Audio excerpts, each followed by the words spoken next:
मी नानाभाऊ भारत जोडो आंदोलनावर बोललो होतो, माझ्यावर काही लोकांनी टीका केली. आज पुराव्यासहित सांगतो, भारत जोडो अभियान, आंदोलन वेगळं, अभियान सन्माननीय नेते राहुल गांधीजींनी जे सुरू केलं,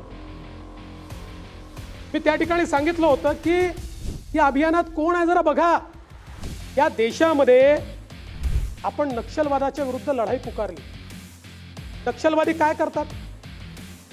नक्षलवादी भारताच्या संविधानावर आमचा विश्वास नाही, भारताने तयार केलेल्या लोकशाहीवर आमचा विश्वास नाही, भारतीय संविधानाने तयार केलेल्या कुठल्याही संस्थेवर आमचा विश्वास नाही आणि म्हणून आम्हाला पॅरलल राज्य तयार करायचं. संविधानाने तयार केलेले इन्स्टिट्यूशन, कोर्ट असेल, हायकोर्ट, सुप्रीम कोर्ट असेल, RBI असेल, CAG असेल, इलेक्शन कमिशन असेल, अशा प्रत्येक संस्थेच्या बद्दल लोकांच्या मनात संशय तयार करायचा. इन टोटल लोकांचा लोकशाहीवरचा विश्वास निघाला पाहिजे. लोकांना वाटलं पाहिजे की या देशामध्ये कुठलीच संस्था स्वायत्त उरलेली नाही. आणि जेव्हा असं होईल त्यावेळी काय होईल? लोक बंड करतील. बंड करतील म्हणजे काय करतील?